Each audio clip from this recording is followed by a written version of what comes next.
Today, let's talk about The Last of Us 2, whether Sony wants us to or not. This is CheckPoint.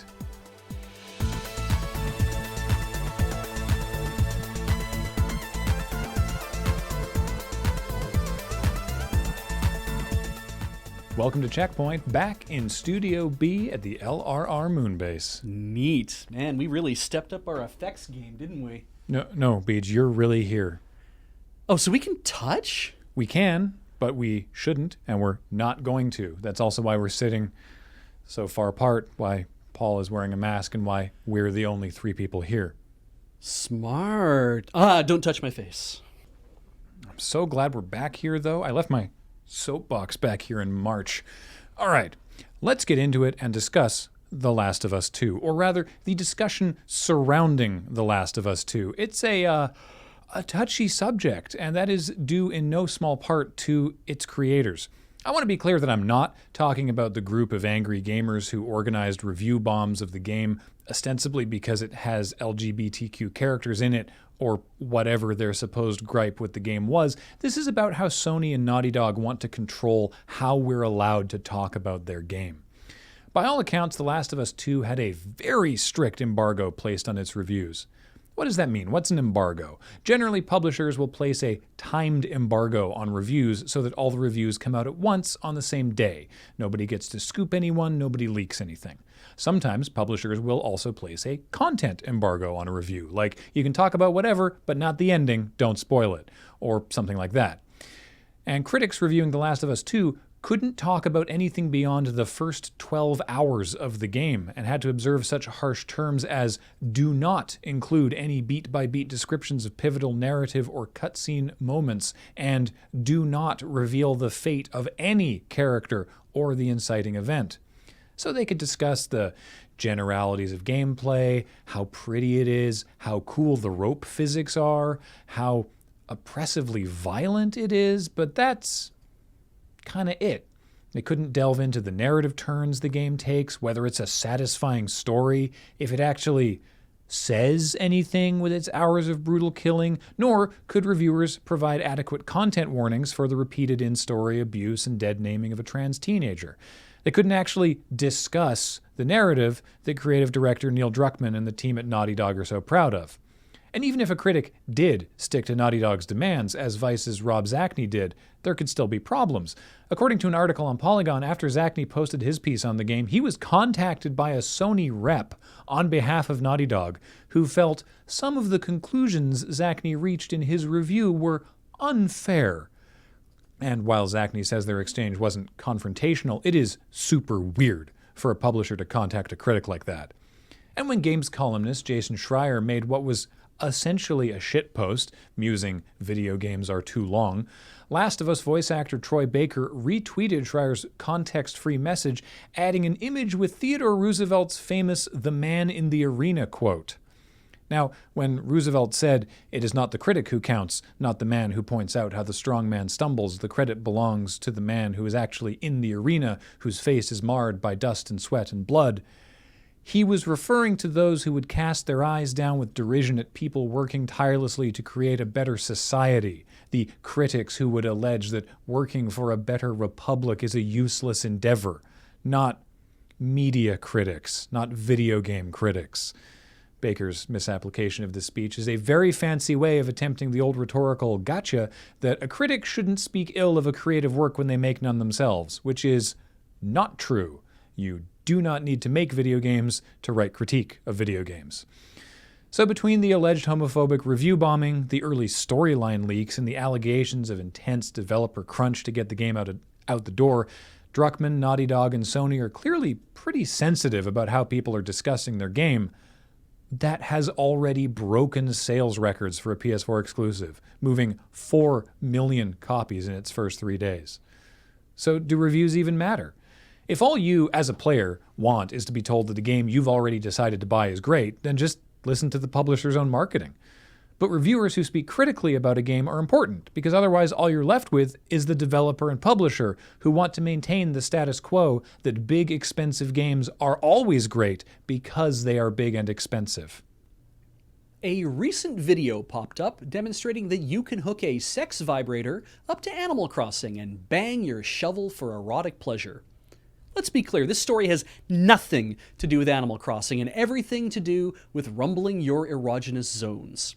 The Butt Plug Intimate Hardware Control Library is an open source software project and set of standards that lets you control all manner of fun devices via your computer. Recently, an intrepid coder cobbled together buttplug.io with some Joy-Con relay code, and voila! We now have a way to buzz our bits every time the Switch rumbles. Sadly, there's no HD rumble yet. You'll get the same kind of stim whether Link gets kicked by a horse or falls off a cliff. And if I can wax a little nostalgic, buttplug.io also interfaces with the Res Trance vibrator for the PS2. Remember that? And the Game Girl Advance article written in 2002 that made it famous? Getting off to video games isn't breaking new ground, folks, least of all with an Animal Crossing shovel. There's a hot new speed run in town. How fast can you get banned from the U.S. Army eSports Discord server? See, the U.S. Army, has an eSports team. Isn't that fun and relatable of them? Not nearly as fun and relatable as when their Twitter started chatting with the official Discord account in a conversation ending in ooh, which is just like the nastiest goddamn thing I've seen all week and makes me feel gross all over, thinking about the biggest military in the world using video games and cutesy furry speak to recruit the youth in active service. And I'm not alone. Discord users have taken it upon themselves to see how fast they can get banned from the U.S. Army eSports Discord server by shitposting copy pasta, sharing dank memes, or simply linking to the Wikipedia entry for war crimes committed by the U.S. military. They're down to 9 seconds, but more optimization might be possible. A few weeks ago, Nintendo shadow dropped a new game for the Switch called Jump Rope Challenge, which was weird news because that's definitely not Nintendo operating procedure. First, it's free. Second, it's a fitness game. Third, it has no Nintendo branding and no credits. Fourth, it looks like it came straight out of a game jam, which, in a way, it did. It was made by employees working from home who just wanted a way to stay fit. And then it just showed up. No fanfare, no marketing blitz, just here it is. Hope you stay active. You'll never hear about this again. And yet we did. Nintendo just dropped an update for Jump Rope Challenge, a free content update with Nintendo-themed costumes, new backgrounds, and the ability to double under. That's where you spin the rope twice for each jump. It makes sense that they updated it too. After all, during the recent general shareholders meeting Q&A, Nintendo revealed that in the 2 weeks since its release, players have jumped over 590 million times. And now that they've updated it once, will we see more? More costumes and backgrounds? A music selection? Double Dutch multiplayer? Jump Rope Challenge is a weird black box, and I'm fascinated by it. My hope is that this isn't on anyone's radar at Nintendo. I want this to be the stone soup of video games, with dozens of Nintendo's best just dumping all sorts of weird shit into it, so that by 2023 it's got its own lighting engine, realistic jiggle physics, and rollback netcode so it can finally be a suitable sequel for Rhythm Heaven. That was fun. Yeah. You want to mask back up and not see each other for another week? Sounds good to me. All right.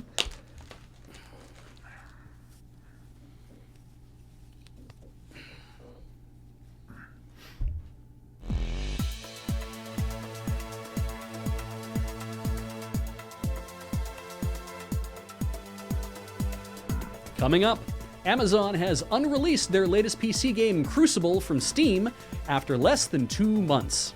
Come on, guys, you had one shot at time travel and you used it on this?